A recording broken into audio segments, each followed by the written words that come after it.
remember that we have creation, not inflation. It's one of the major pillars that we have with everything that we're doing. So if you Which correlates with this, don't buy something you can mint. So that was 100%. A really good dovetail. Well, no, it's not only that, but when you create it, you're actually burning the underlying asset and you're creating the asset with the economic energy to buy and burn it later. You're taking part in the process. The process with systemic design, not GD crypto, not mint something on gopulse.com. Systemic design, if you use the system properly, not only does it reward the system, it rewards the user by using the system. There's no need to buy an expensive token when you can mint it. Use the system as it's intended to be used instead of hearkening back to old fax machine maximalism ideas. Like, we're trying to unravel a different way of doing something and then retighten up these components as we go through, air quote, experimental tech. And by doing that, we're putting itemizations on different simulations that we're trying to see in real time to make sure that our thesis works as we move through more and more complex systems. So there's no reason to cheat. There's absolutely none. If you have the underlying components to make alchemy, to make this new asset, you have everything that you need. And there's no need to chase a price ceiling. And that goes the same thing with Ken was saying about arbing in between GIF and PGIF.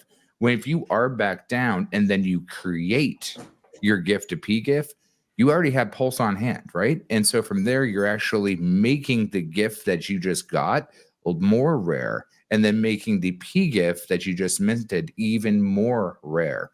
You're enabling the seesaw, as I like to use, or the flywheel, to make everything reflexive, a reflexive-based systemic system. Mm-hmm. Yeah, absolutely. That's the thing that I was really interested in is, like, say with buy and burns, right? Buy and burns are a forever buyer, okay? And so what it kind of seems like you guys are doing is pretty decently close to that. Oh, it's 100%. In fact, it leans in that almost 85 or 90% of the economic energy used to create only goes to the buy and burn, not just touching it a little bit like a tax token, a reflection token, or a percentage token. This is a majority weight goes to be a beneficial actor, or it's called an overwatcher, a benevolent whale, whatever you want to call it, that takes almost all that economic energy you brought in to build and create that asset to remove it off the market while removing the asset that you originally had in the beginning.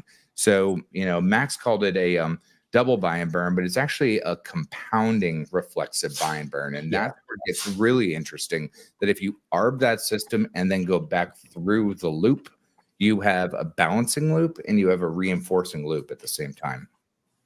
Yeah, so the thing that basically it's like this, right?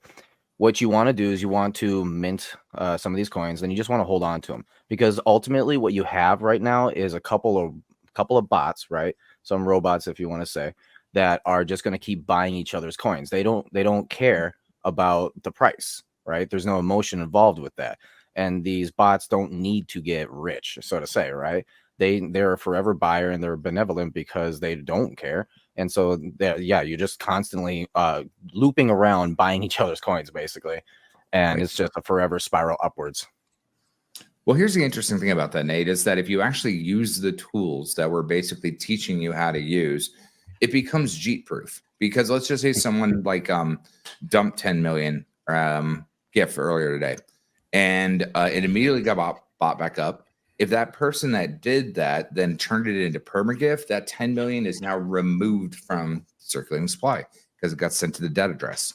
So by that person dumping, you can then arb down your PGIF if you wanted to, or whatever situation that you're in. When we have the entire iBurn reflexive wheel, you have many different arb situations that can handle this.